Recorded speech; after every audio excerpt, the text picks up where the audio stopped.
Assalamualaikum warahmatullahi wabarakatuh. Saya di sini akan menjelaskan mengenai sistem politik dalam Islam, guna melengkapi dan memudahkan pemahaman pembaca sebelum memasuki pembahasan tentang pengertian politik dalam perspektif Islam. Terlebih dahulu akan disuguhkan pengertian politik dalam terminologi yang berkembang saat ini. Secara umum, telah banyak sekali pengertian tentang politik yang diberikan para sarjana politik. Di antara pengertian politik tersebut adalah sebagai berikut. Yang pertama yaitu menurut Assad 1954, politik adalah menghimpun kekuatan, meningkatkan kualitas dan kuantitas kekuatan, mengawasi dan mengendalikan kekuatan, dan menggunakan kekuatan untuk mencapai tujuan kekuasaan dalam negara dan institusi lainnya. Yang kedua yaitu menurut Blumstein 1935, memandang politik sebagai politik is more an art, a science, and to do with the practical conduct or guidance of the state. Politik lebih merupakan seni daripada ilmu tentang pelaksanaan tindakan dan pimpinan praktis negara. Politik Islam di dalam bahasa Arab dikenal dengan istilah siyasah. Oleh sebab itu, di dalam buku-buku para ulama dikenal istilah siyasah syariah. Dalam Al-Muhit, siyasah berakar kata sasa, ya susu. Dalam kalimat sasa ada waba, ya susuha siyasatan, berarti koma alaihi waradlaha wa adabaha, mengurusinya, melatihnya, dan mendidiknya. Al-siyasa juga berarti mengatur, mengendalikan, mengurus, atau membuat keputusan, mengatur kaum, memerintah, dan memimpinnya. Secara tersirat, dalam pengertian siyasa terkandung dua dimensi yang berkaitan satu sama lain, yaitu yang pertama tujuan. Tujuan yang hendak dicapai melalui proses pengendaliannya. Yang kedua yaitu cara pengendalian menuju tujuan tersebut secara istilah politik Islam adalah pengurusan kemaslahatan umat manusia sesuai dengan syara. Pengertian siyasah lainnya oleh Ibnu Aqil sebagaimana yang dikutip oleh Ibnu Qayyim, politik Islam adalah segala perbuatan yang membawa manusia lebih dekat kepada kemaslahatan dan lebih jauh dari kemafsadatan. Sekalipun Rasulullah SAW tidak menetapkannya dan bahkan Allah SWT tidak menentukannya, pandangan politik menurut syara realitanya pasti berhubungan dengan masalah mengatur urusan rakyat, baik oleh negara maupun oleh rakyat itu sendiri. Sehingga definisi dasar menurut realita dasar ini adalah netral. Hanya saja, tiap ideologi kapitalisme, sosialisme, dan Islam punya pandangan tersendiri tentang aturan dan hukum mengatur sistem politik mereka. Dari sinilah muncul pengertian politik yang mengandung pandangan hidup tertentu dan tidak lagi netral.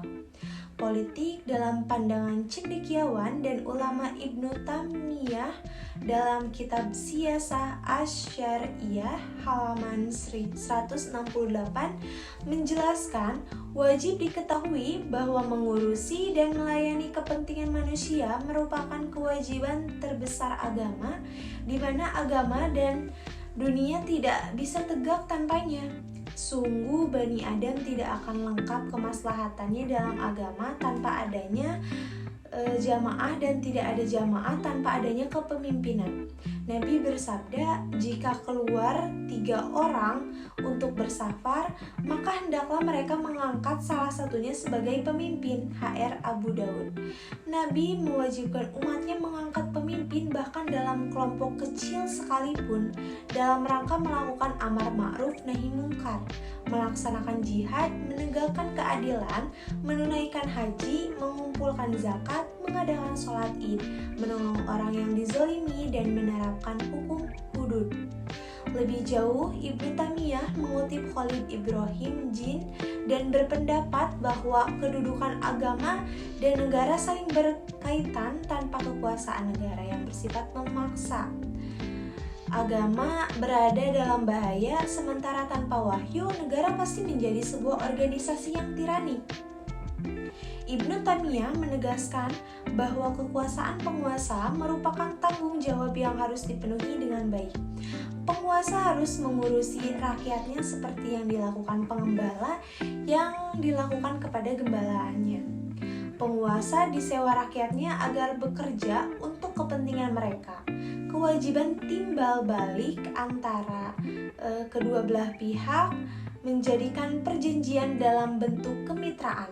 Pendapat Ibnu Aqil seperti yang dikutip Ibnu Qayyim mendefinisikan siyasah syariah sebagai segala perbuatan yang membawa manusia lebih dekat kepada kemaslahatan dan lebih jauh dari kerusakan. Sekalipun Rasulullah SAW tidak menetapkan dan Allah tidak mewahyukan, siyasah yang merupakan hasil pemikiran manusia tersebut harus berlandaskan kepada etika agama dan memperhatikan prinsip-prinsip umum syariah.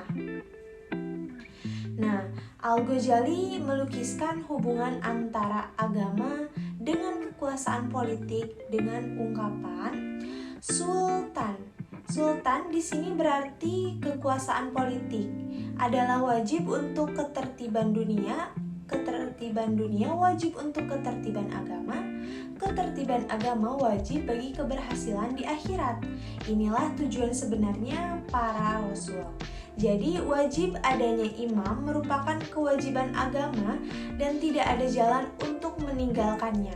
Asy-Syahid Imam Hasan Al-Banna menjelaskan, politik adalah hal memikirkan persoalan internal yang mencakup diantaranya mengurusi persoalan pemerintah, menjelaskan fungsi-fungsinya, memerinci hak dan kewajibannya, melakukan pengawasan terhadap penguasa, dan eksternal umat yang meliputi diantaranya memelihara kemerdekaan dan kebebasan bangsa, mengantarkan bangsanya mencapai tujuan yang diidamkan dan membebaskan bangsanya dari penindasan dan intervensi pihak lain. Dr. V. Fitzgerald menjelaskan bahwa Islam bukan semata-mata agama, a religion, namun juga merupakan sebuah sistem politik, a political system. Meskipun pada dekade-dekade terakhir ada beberapa kalangan dari umat Islam yang mengklaim sebagai kalangan modernis yang berusaha memisahkan kedua sisi itu. Namun seluruh gugusan pemikiran Islam dibangun di atas fundamen bahwa kedua sisi itu saling bergandengan, selaras dan tidak dapat dipisahkan satu sama lain. Profesor Berens mengemukakan politik ialah ilmu mempelajari kehidupan bernegara. Untuk pembahasan selanjutnya akan disampaikan oleh rekan saya. Nah, Al-Farabi mengemukakan syarat-syarat pemimpin Islam yang baik dan dipandang patut dijadikan contoh, yaitu yang pertama, ia harus seorang hakim, yang kedua, harus berpengetahuan luas dan mampu melihara undang-undang, yang ketiga, harus mampu menarik kesimpulan baru untuk konsep yang bukan dan belum diciptakan oleh para pendahulunya, yang keempat, harus memiliki pertimbangan baik dalam menyimpulkan, yang kelima, ia harus mampu menjadi panutan bagi masyarakat, dan yang keenam, ia harus memiliki fisik yang kuat dalam rangka mengembangkan tugas-tugasnya perang. Nah, selanjutnya definisi pembahasan ruang lingkup politik Islam atau asasiyah syariah dalam pandangan para ulama dan cendekiawan Islam setidaknya menyakup 3 isu utama, yakni 1. Paradigma dan konsep politik dalam Islam, yang kedua regulasi dan ketetapan hukum yang dibuat oleh pemimpin atau imam, yang ketiga partisipasi aktif setiap muslim dalam aktivitas politik baik dalam rangka mendukung maupun mengawasi kekuasaan. Selanjutnya, sejarah pemikiran politik Islam. Dalam ajaran Islam, masalah politik termasuk dalam kajian fikih siasah. Fikih siasah ini yaitu salah satu disiplin ilmu tentang seluk-beluk peraturan kepentingan umat manusia pada umumnya dan negara pada khususnya berupa hukum, peraturan, dan kebijakan yang dibuat oleh pemegang 2 tahun setelah hijrah dari Makkah ke Madinah, tepatnya pada tahun 622 Masehi. Rasulullah bersama seluruh komponen masyarakat Madinah memaklumkan piagam yang disebut dengan Piagam Madinah. Nah, setidaknya ada 3 kelompok atau paradigma yang berkembang berkembang dalam dunia Islam tentang keterkaitan antara Islam dan politik. Yang pertama, paradigma tradisional atau paradigma formalitas, bahwa Islam adalah suatu agama yang serba lengkap. Yang kedua, paradigma sekuler, bahwa Islam adalah agama yang pengertian Barat. Yang ketiga, ada paradigma substantivistik, yaitu kelompok yang menolak paradigma formalitas dan juga paradigma sekuler. Nah, selanjutnya ada kedudukan politik dalam Islam. Yang pertama, kelompok yang menyatakan bahwa Islam adalah suatu agama yang serba lengkap di dalamnya. Yang kedua, ada kelompok yang berpendirian bahwa Islam adalah agama dalam pengertian Barat. Dan yang ketiga, paradigma yang menolak bahwa Islam adalah agama yang serba lengkap yang terdapat di dalamnya segala. Prinsip-prinsip dasar politik dalam Islam. Yang pertama, musyawarah. Asas musyawarah yang paling utama adalah berkenaan dengan pemilihan ketua negara dan orang-orang yang akan menjawab tugas-tugas utama dalam pentadbiran ummah. Yang kedua, keadilan. Prinsip ini adalah berkaitan dengan keadilan sosial yang dijamin oleh sistem sosial dan sistem ekonomi Islam. Yang ketiga, kebebasan. Kebebasan yang dipelihara oleh sistem politik Islam ialah kebebasan yang makruf dan kebajikan yang sesuai dengan Al-Quran dan hadis. Keempat, persamaan. Persamaan di sini terdiri daripada persamaan dalam mendapatkan dan menuntut hak, persamaan dalam memikul tanggung jawab menurut peringkat-peringkat yang ditetapkan oleh undang-undang perlembagaan, dan persamaan berada di bawah kuat kuasa undang-undang.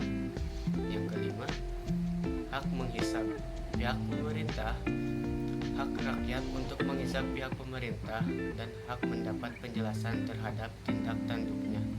Prinsip ini berdasarkan kepada kewajiban pihak pemerintahan untuk melakukan musyawarah dalam hal-hal yang berkaitan dengan urusan dan pentadbiran negara dan ummah.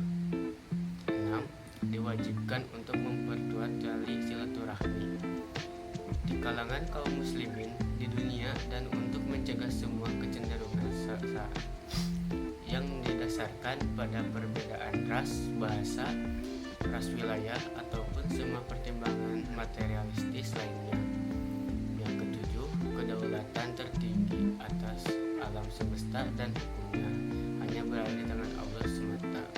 Dasar kekuatan politik Islam yang pertama adalah Allah SWT. Tidak ada seorang pun yang memiliki kekuasaan mutlak. Kekuasaan manusia hanya bersifat temporal, karena yang berkuasa secara mutlak adalah Allah Subhanahu wa Ta'ala, Tuhan semesta alam, Tuhan langit dan bumi. Pembahasan selanjutnya, tujuan politik Islam. Tujuan sistem politik Islam adalah untuk membangun sebuah sistem pemerintahan dan kenegaraan yang tegak di atas dasar untuk melaksanakan seluruh hukum syariat Islam. Tujuan utamanya ialah menegakkan sebuah negara Islam atau Darul Islam. Nah, sekarang ada 9 perkara penting sebagai tujuan kepada sistem politik dan pemerintahan Islam. Yang pertama, memelihara keimanan menurut prinsip-prinsip yang telah disepakati oleh ulama salaf daripada kalangan umat Islam. Yang kedua, melaksanakan proses pengadilan di kalangan rakyat dan menyelesaikan masalah di kalangan orang-orang yang berselisih. Yang ketiga, menjaga keamanan daerah-daerah Islam agar manusia dapat hidup dengan keadaan aman dan damai. Yang keempat, melaksanakan hukuman-hukuman yang telah ditetapkan syarat demi melindungi hak-hak manusia. Yang kelima, menjaga perbatasan negara dengan berbagai persenjataan bagi menghadapi kemungkinan serangan daripada pihak luar. Keenam, melancarkan jihad terhadap golongan yang menentang Islam. Ketujuh, mengendalikan urusan pengutipan cukai, zakat, dan sedekah sebagaimana ditetapkan syarat.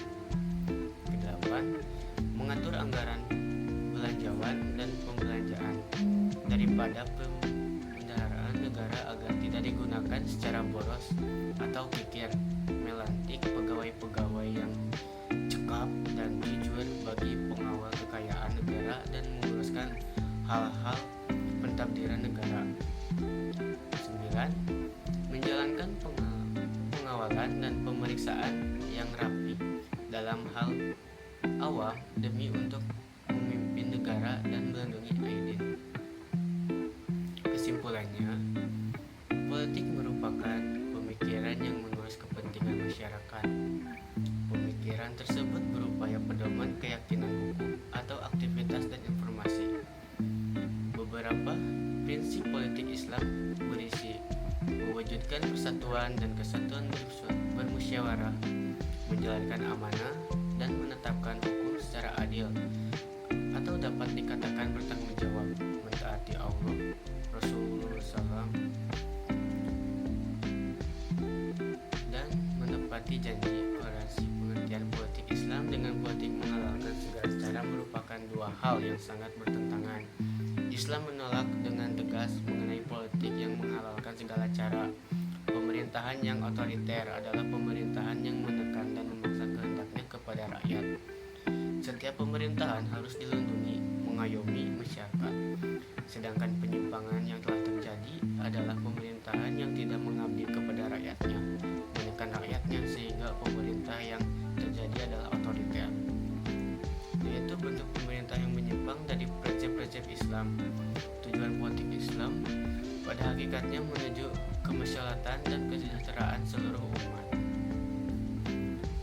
Mungkin sekian pembahasan yang kita sampaikan. Mohon maaf apabila ada salah ucap yang tidak berkenan. Assalamualaikum warahmatullahi wabarakatuh.